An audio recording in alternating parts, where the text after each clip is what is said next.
মই শোণিতপুৰৰ প্ৰাৰ্থী, আমাৰ লখিমপুৰৰ প্ৰাৰ্থী, ডিব্ৰুগড়ৰ প্ৰাৰ্থী আৰু তাৰ আমাৰ দলৰ নেতা কৰ্মী চবকে লগ পাইছোঁ। আৰু আজি আমাৰ চৰাইদেউ জিলা কংগ্ৰেছৰ সভাপতি উৎপল গগৈ ডাঙৰীয়া আৰু আমাৰ জিলাখনৰ নেতাসকলক ইয়াত লগ পাইছোঁ।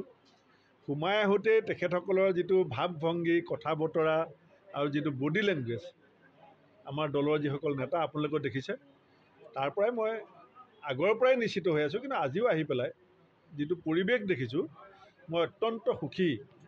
আৰু এইবাৰ যোৰহাটবাসীয়ে নিৰ্বাচন খেলিছে। প্ৰাৰ্থীজন কংগ্ৰেছৰ আছিলে, কিন্তু ইলেকশ্যনত এইবাৰ সমগ্ৰ যোৰহাটৰ উচ্চ শিক্ষিত ৰাইজ, নতুন প্ৰজন্ম আৰু সৰ্বসাধাৰণ কৃষক, শ্ৰমিক সকলোৱে কংগ্ৰেছ দলৰ প্ৰতি এটা ভাল ভাৱ পোষণ কৰিছিলে যে এগৰাকী শক্তিশালী যুৱ নেতা, যোনে পাৰ্লিয়ামেণ্টত সিংহৰ দৰে অসমক প্ৰতিনিধিত্ব কৰিব পাৰে, তেনেকুৱা এজন শক্তিশালী প্ৰাৰ্থীক আমি ইয়াত দিয়াটো যোৰহাটৰ ৰাইজৰ ডিমাণ্ড আছিলে যে গৌৰৱ গগৈ ডাঙৰীয়াই যোৰহাটৰ পৰা খেলিব লাগে। আৰু ৰাইজে ঠিক কৰিছিলে কংগ্ৰেছৰ প্ৰাৰ্থী যোৰহাটত কোন হ'ব লাগে। সেইকাৰণে এই নিৰ্বাচনটো যোৰহাটবাসীৰ নিৰ্বাচন, আৰু যোৰহাটবাসীয়ে কেতিয়াও পৰাজয় স্বীকাৰ নকৰে। গতিকে তপন গগৈ যে হাৰিব তাত কোনো সন্দেহ নাই। আপোনালোকে কালিলৈ 12টা বজাত গম পাই যাব যে যোৰহাটৰ মানুহ জিকিছে, অসমৰ মানুহ জিকিছে। মোৰ যিটো দলৰ তৃণমূল পৰ্যায়ৰ কৰ্মীৰ পৰা যিটো ফিডবেক পাইছোঁ, আমাৰ বুথ ৱাইজত 17C আমি কালেক্ট কৰিছোঁ, জিলা কংগ্ৰেছবিলাকে আমাক ৰিপৰ্ট দিছে। এই গোটেইখিনি ভিত্তি কৰি মই আপোনাক দি কৈ থৈছোঁ যে 21 চনৰ নিৰ্বাচনতকৈ আমাৰ ভোট নামনি, উজনি, পাহাৰ, ভৈয়াম, বৰাক চবতে বাঢ়িব।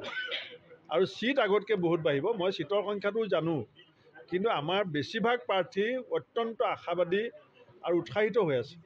গতিকে মই এতিয়াই নিশ্চিত চিটটো মই ক'ব বিচৰা নাই, কিন্তু মুখ্যম বিজেপিয়ে কোনো পৰিস্থিতিত ডাবল ডিজিট নাপায়, এইটো আপুনি চাব।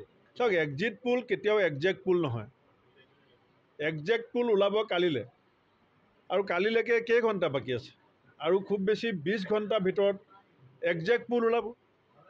একজেক্ট পোলৰ আগত আমি যিটো পৰিৱেশ দেখিছিলোঁ, যোৰহাটত যেতিয়া দবা পিটা বৰষুণৰ মাজত প্ৰিয়ংকা গান্ধী ডাঙৰীয়া আহিছিলে, তেনেকুৱা মানুহ আগতেতো আমি যোৰহাটত দেখা নাই। ৰাহুল গান্ধী ডাঙৰীয়া যেতিয়া ভাৰত জোড়ো ন্যায় যাত্ৰা কৰিছিলে, যোৰহাট টাউনত যিটো অভূতপূৰ্ব সঁহাৰি, সেইটো আপোনালোকে দেখুৱাইছিলে।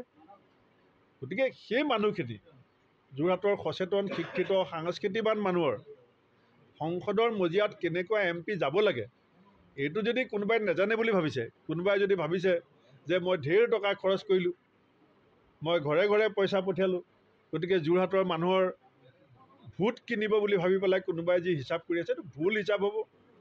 আমি ভাল ফলাফল দেখুৱাম, আৰু গৌৰৱ গগৈ ডাঙৰীয়াৰ জয় যোৰহাটৰ আৰু অসমীয়া জাতিৰ জয় হ'ব। কালিও মই লুৰিণ গগৈ ডাঙৰীয়া, অখিল গগৈ ডাঙৰীয়াক লগ পাইছোঁ ডিব্ৰুগড়ত। আমি চব একেলগেই আছোঁ, আৰু তেওঁলোকৰ দলৰ মাজত যিটো একত্ৰীকৰণৰ আলোচনা, সেইটোত মোৰ ক'বলগীয়া এইকাৰণেই নাই যে দুটা বেলেগ দল, তেওঁলোকৰ দলৰ ভৱিষ্যত, তেওঁলোকৰ দলৰ সিদ্ধান্ত তেওঁলোকে গ্ৰহণ কৰিব। কিন্তু আমি যিখিনি মানুহ ইলেকশ্যনৰ আগত মিলিছিলোঁ, আমি সেইখিনি এতিয়াও একেলগে আছোঁ।